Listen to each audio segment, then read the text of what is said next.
நேத்து வரைக்கும் ஓடி வாடின்னு நெஞ்ச நிமித்தி பேசிட்டு இருந்தவன் இன்னைக்கு ஓடி ஓடி போய் ஃப்ரிட்ஜ் வாஷிங் மிஷின் வாங்கி வச்சிருக்காமா. எனக்கு தெரிஞ்சு அந்த சேது கொஞ்சம் கொஞ்சமா மனசு மாறிட்டு இருக்கான்னு நினைக்கிறேன். இந்த மாற்றம் எல்லாமே அம்மாச்சி அந்த தமிழ்ச்செல்வியை கூட்டிக்கிட்டு ஸ்கேனிங்க்கு போயிட்டு வந்துச்சுல, அதுக்கப்புறம் தான் வந்துச்சு. அங்க போயிட்டு வந்ததுக்கு அப்புறம் தான் ஆடாட்டாலும் தான் சதை ஆடுங்கிற மாதிரி சேது மாமா தமிழ்ச்செல்வியை பார்த்து உருகுறாரு. ஏண்டி, என் பிள்ளைக்கு விவாகரத்தை வாங்கி கொடுத்துட்டு என் பிள்ளைய அவ தலகுனிய வச்சுட்டு அந்த தமிழ்ச்செல்வி மட்டும் இந்த வீட்டு மருமகளை சந்தோஷமா வாழ்ந்துருவாளா? அப்படிதான் இங்க நடக்கும் போல இருக்கே. நீயே யோசிச்சு பாருமா, முன்னாடி மாதிரி இந்த வீட்ல யாரும் அவ மேல கோவமா இருக்காங்க? அந்த குழந்தை பிறக்க கூடாது. என்னமா சொல்ற? அந்த குழந்தை பிறந்தாதானே தமிழ்ச்செல்வி எல்லாரும் தலையில தூக்கி வச்சு ஆடுவாங்க.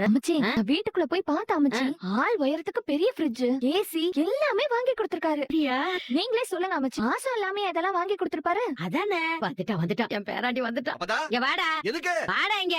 ஏய் வராண்டி, வர வா வா வா. என்ன பதா சொல்லு. சேது, உன்கிட்ட ஒரு முக்கியமான விஷயத்தை பத்தி விசாரிக்கணுமே. சொல்லு. வீட்டுக்கு ஆள் ஒசரத்துக்கு ஒரு ஃப்ரிட்ஜ் வாங்கலான்னு இருக்கேன். எம்புட்டியா வரும்?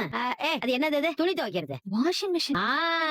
வாஷிங் மிஷின் அதுவும் வாங்கலான்னு இருக்கையா. எந்த கம்பெனி நல்லா இருக்கும்? எம்புட்டியா வரும்? அப்புறம் வேற என்னடி வேணும்? அச்சி சும்மா இருங்க, என்ன வம்பு இழுக்காதீங்க. அட சொல்லிடி. TV, grinder, mixie. ஆமா இதெல்லாம் வாங்கணும்யா. எல்லாம் பழசா போச்சு.